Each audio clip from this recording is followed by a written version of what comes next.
start today with when I first joined this party and board 3 years ago as a director at large. That first year was all about laying the foundations for a party that would be competitive in the next general election. Our goals started out pretty small. 10 to 15 MLAs would be an incredible accomplishment. I can remember 5-hour board meetings, fighting just to get a new logo so we could signify our revitalized Conservative Party. Soon after I joined the board, we had a by-election in Surrey South, fought by one of our now MLAs, Harman Bangu. This was the new board's first opportunity to field a candidate. I believe that in life, there are fundamentally two different types of people. Those who persevere until they accomplish their goals, and those who simply do not. Harman is the embodiment of perseverance, and his position as MLA today is the perfect example of the spirit of this party.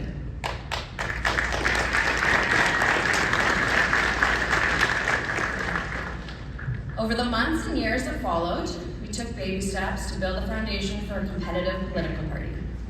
Slowly growing the membership, getting operational policies in place, and I'll be frank, money was extremely tight.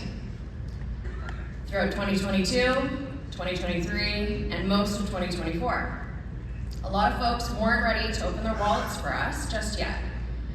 But we had two staffers, Angelo Isidoro and Connor Gibson, on part-time pay because that's all we could afford. But they worked more than full-time hours, 7 days a week.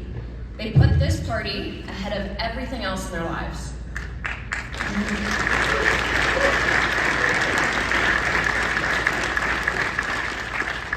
No one's put more time or done more in the past 3 years. They're a huge reason we're standing here today with 44 MLAs, and they deserve our appreciation and thanks.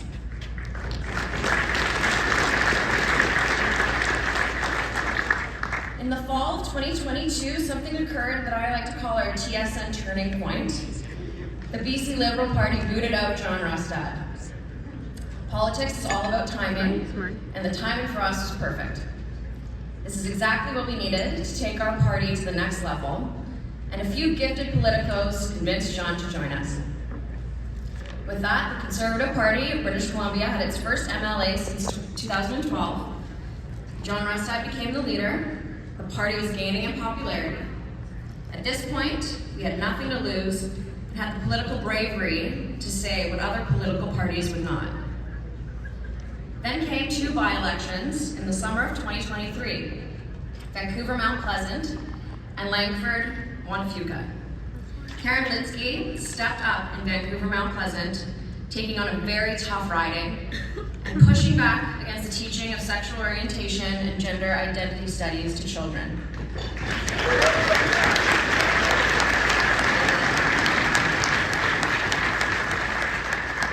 Karen's bravery to stand up for children's innocence and for their parents who may have otherwise felt voiceless is a contribution that this party will never forget. She never backed down, and the awareness she brought to this issue has become a defining characteristic of this party. Karen, we appreciate deeply everything that you did for us. Go Karen! Woo!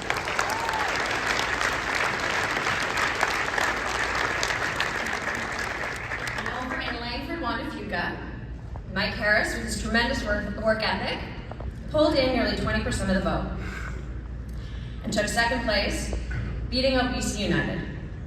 Another pivotal moment. It showed that people were listening to us. We had political bravery to say what other parties would not, and it was resonating. I can distinctly remember the energy shift after that by-election. It was incredibly motivating and reinforced our belief that the silent majority was waiting for a party to be unapologetic about its conservative values.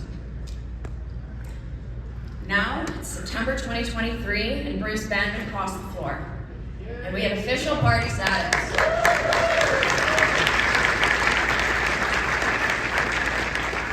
Another pivotal moment that builds upon our growing momentum. Official party status meant funding, a chance to ask questions in the legislature, and a bigger platform. And our first move? Never once to be wallflowers, calling out the explicit books in elementary school libraries. David Eby scoffed, and the NDP, along with most of BC United, stood up and clapped for him. Big mistake. It was the perfect picture for voters.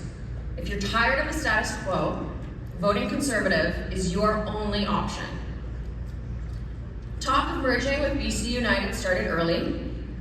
By May 2024, polls had us ahead, and I was in meetings with Angelo and their team. One thing I knew for sure, we weren't going to turn into the BC Liberals that voters had so clearly abandoned. You, our members and supporters, put us in the lead because of our Conservative principles, and we were not about to let that slip.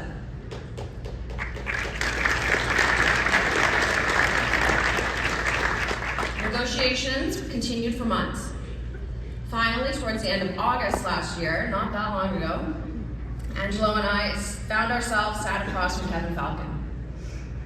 We knew we were in the driver's seat, and we held firm until the last second to keep as many of our candidates as possible while filling the gaps with BC United folks who were ready to join us and our movement. We went riding by riding, and we stuck to our red lines. Those were some very rough days. Tough decisions meant tough calls to candidates and supporters who'd given their all to this party. I felt the weight of that, as did all of us working on the campaign at that time. It was not lost on us the hundreds of hours, the hard-earned dollars, and everything that was poured into this fight. But we had to get BC United off the ballot. And after that, things took off. Donations started pouring in. Our campaign went from $2 million to $8 million in a matter of weeks.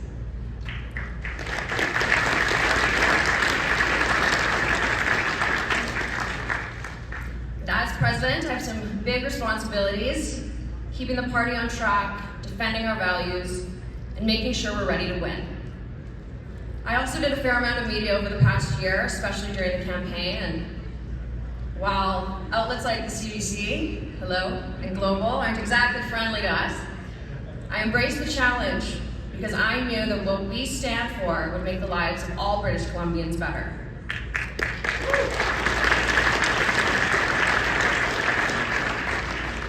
And it was an honor to defend our party and our candidates, many now MLAs. Election day arrived, and while at first it was inconclusive, we ultimately took second place.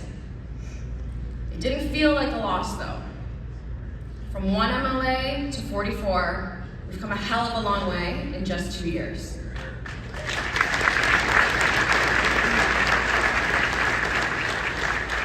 It's been a privilege of a lifetime to be a part of this party and to lead it as president through all of these moments. Hasn't always been easy, but I'm grateful and very humbled to be here. Margaret Thatcher said, "Consensus is the negation of leadership."